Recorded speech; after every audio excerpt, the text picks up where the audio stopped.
What's up, everybody? My name is Marty Griffin, and you are listening to the Golf Strategy School podcast. Or watching the Golf Strategy School podcast. I know it's probably a little bit weird for you, but I had this recommended to me, requested of me by several listeners. They said that I should put this on YouTube because it's just their preferred way to consume content. I'll tell you, I'm more than happy to do the podcast as kind of a simulcast through YouTube. But here's the thing. My podcast is about how to play golf better, especially for the newer golfers, the 90 breakers, the 100 breakers, people who are still up and around those numbers. And I am not going to, nor do I have any interest in taking this to a golf course to do instructional, on-the-spot, live swing training. That's not the deal. That is not what this is. That's not what this is ever going to be. I am more than happy to talk to you about golf, though. And that's really what this is. It's a podcast that's designed to help those newer golfers who are struggling to learn the basics, to break 100 or to break 90, or maybe you're a person who's played golf for 20, 25 years and you just haven't played it often enough to really kind of build those skills. Well, I am here to help you do that. I am here to help you really kind of figure out which practices are most beneficial that can really help take your game to the next level, take your game from the range to the course without spending the tens of thousands of dollars and, dozens of years to learn how. I was lucky enough that I started playing golf very, very young. I was 12 years old. I had my second open heart surgery, and the doctors told me I couldn't do any of my favorite sports anymore, which were baseball and wrestling. So I happened to follow my dad to the course.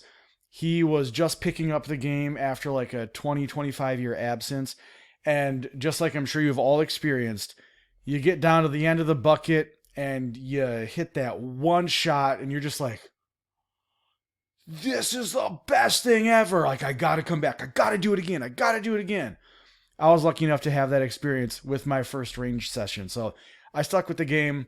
I kept playing. My dad taught me the basics. And then as soon as he knew that we were beyond his tutelage, he got me lessons. And essentially from age 12 on, I had lessons and I continued to play. I continued to practice. This was my only thing. Doctors told me I couldn't do any other sports, and I am still a nerd. You can see my Doctor Who wibbly wobbly timey wimey plexiglass poster that I got behind me. But I only played golf because that was the only thing that I was kind of allowed to do by my doctors. And like I said, I was a nerd, so I didn't have to worry about talking to girls. From there, I just really stayed in the game. I kind of fell in love with it. And when I was in high school and even a little bit before high school, over the summers, my days were getting up at 5:15, 5:30ish, having breakfast as quick as I could while my dad was getting ready to take me and my mom to work. We would be out the door by about 5:40. We'd drop me at the golf course at 5:45. I had a tab that I could run with his credit card at the course. So normally I would have second breakfast, kind of an early 11sies, if you're with me. And then I'd hit golf balls until I got bored, got tired, usually 400 or 500 golf balls. I'd go play 18 holes. I'd come back, I'd have lunch. I'd, hang around a little bit in the clubhouse, just kind of catch some air conditioning. Sometimes I'd just go out and have a nap on the golf course. Sorry, Mom and Dad. I know that's not what you really wanted to pay for. And then my dad would usually get there around 3:30ish, 3:45, and he would shag balls for me when I was working around the green doing short game, and we'd go out and play another 9 or 12 holes. And this was every single day during the summer for me as a kid. So I've been through the paces.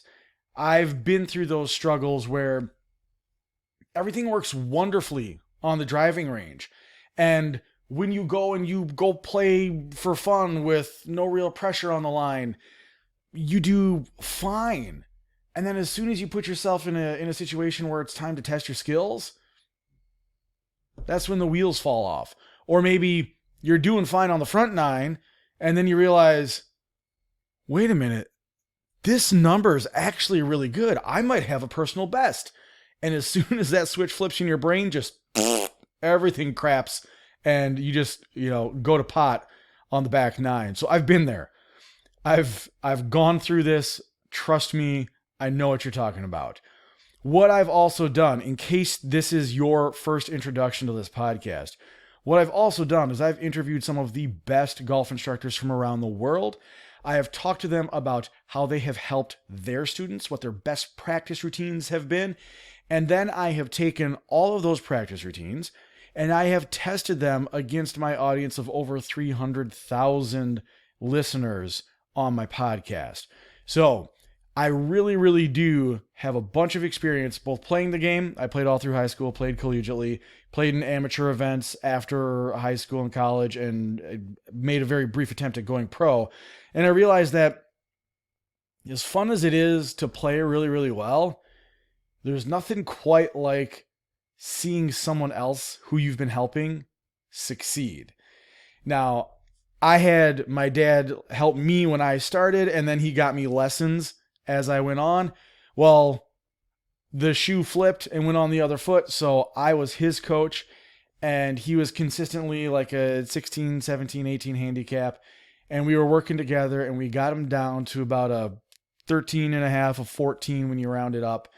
And I was caddying for him when he shot par on the back 9 of a course, and he didn't even realize it, and he actually put up a 79. And for the life of him, he never thought that would have happened. And to see that joy and that shock and that surprise, I swear to God, he was going to pull out an abacus and just go, line by line through that scorecard to verify that he had actually done it. And so that's why I do this podcast, to kind of recall that joy that I had coaching my dad. As of the recording of this, my dad passed away over 11 years ago, and I really, really miss my golf buddy. But I can kind of have that same feeling, that same closeness when I help people achieve their goals on the golf course. So that's what I'm here to do. That's what this whole channel is for. For people who are still struggling to break 100, still struggling to break 90 on a consistent basis. If you had to put a number on it, kind of anyone 15 and above on the handicap scale. But really trying to get you your best practices, get your mental game lined up correctly, get your practices so you can practice proficiently and actually take that game from the range to the course. And honestly, just have a golf conversation with you. So this is really what the podcasts are going to look like going forward. They're going to be simple, basic, just face-to-camera stuff.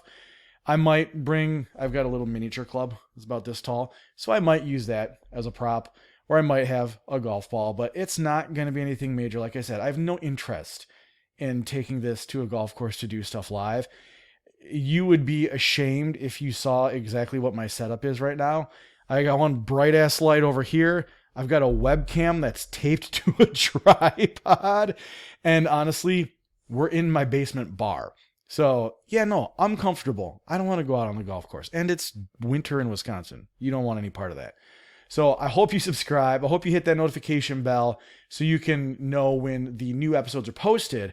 And just to kind of get to know each other, why don't you, in the comments below, let me know what your handicap is, or maybe what you're struggling with. So 2 things, handicap and what you're working on right now in your game, and maybe that can help influence future episodes going forward.